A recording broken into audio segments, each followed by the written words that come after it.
Assalamualaikum warahmatullahi wabarakatuh. Di sini kita akan berdiskusi tentang otoritas jasa keuangan. Sebenarnya menurut kalian itu OJK itu apa sih? OJK atau Otoritas Jasa Keuangan itu merupakan lembaga independen yang mempunyai fungsi, tugas, dan wewenang pengaturan, pengawasan, pemeriksaan, dan penyidikan. Untuk selanjutnya, siapa sih yang memimpin OJK dan bagaimana prosedurnya?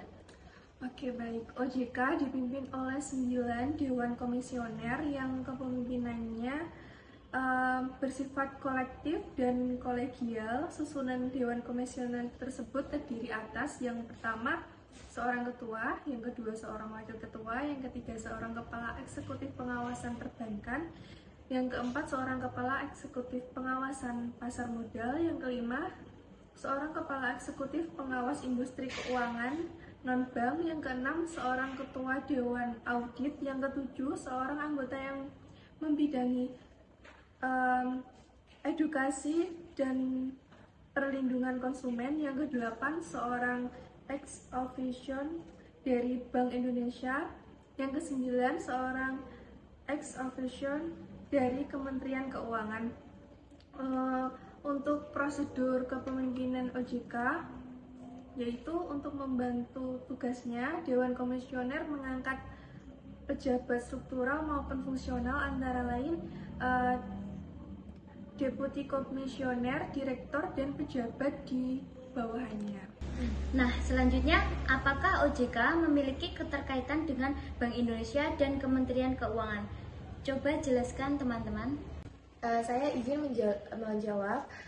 Untuk OJK sendiri atau Otoritas Jasa Keuangan adalah lembaga otoritas yang bertanggung jawab untuk mengawasi dan mengatur sektor jasa keuangan di Indonesia. OJK sendiri memiliki keterkaitan dengan Bank Indonesia dan Kementerian Keuangan, tetapi terdapat perbedaan dalam konteks pengawasan sektor keuangan. Untuk yang pertama, Bank Indonesia merupakan bank sentral Indonesia dan memiliki peran penting dalam menjaga stabilitas moneter dan keuangan di Indonesia. OJK dan Bank Indonesia bekerja sama dalam mengawasi bank-bank komersial untuk memastikan stabilitas sistem keuangan. Bank Indonesia juga memiliki peran dalam mengatur bank-bank khususnya terkait dengan kebijakan moneter. Untuk yang perbedaan yang kedua, untuk Kementerian Keuangan itu sendiri adalah kementerian pemerintah yang bertanggung jawab atas kebijakan fiskal, pengelolaan anggaran negara, dan masalah keuangan negara. OJK itu memiliki keterkaitan dengan Kementerian Keuangan dalam hal regulasi sektor keuangan yang mencakup perpajakan, pengelolaan keuangan negara, dan koordinasi kebijakan yang lebih luas. Jadi meskipun OJK itu lembaga independen dalam pengawasan sektor keuangan, kerjasama dan koordinasi dengan Bank Indonesia dan Kementerian Keuangan penting untuk menjamin stabilitas dan kebijakan yang efektif di sektor keuangan Indonesia. Selanjutnya, jelaskan sejarah dan latar belakang pendirian OJK di Indonesia. Untuk sejarahnya, OJK itu dibentuknya sebagai hasil dari Undang-Undang Nomor 21 Tahun 2011 tentang Otoritas Jasa Keuangan yang berlaku sejak 31 Desember 2013. Latar belakang pembentukan OJK itu sendiri terdiri dari 4, yaitu yang pertama krisis keuangan Asia, yang kedua terlalu banyaknya regulator, yang ketiga ada integrasi pengawasan, dan yang terakhir ada perlindungan konsumen. Oke, baik. Untuk selanjutnya saya ingin bertanya, fungsi dan tujuan dari OJK itu apa saja? Fungsi dari OJK atau Otoritas Jasa Keuangan yaitu menyelenggarakan sistem pengaturan dan pengawasan yang terintegrasi terhadap keseluruhan kegiatan di sektor jasa keuangan.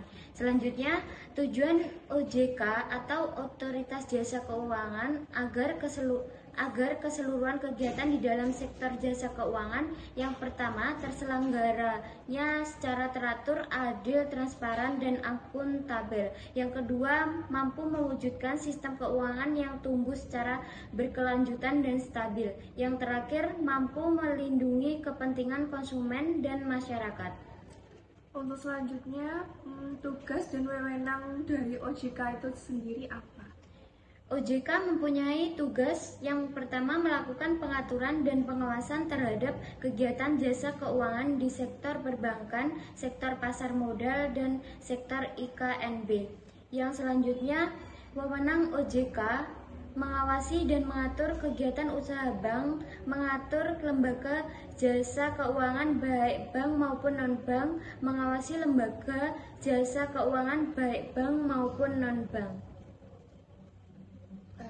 Baik, sekian untuk diskusi hari ini. Kurang lebihnya mohon maaf. Wassalamualaikum warahmatullahi wabarakatuh.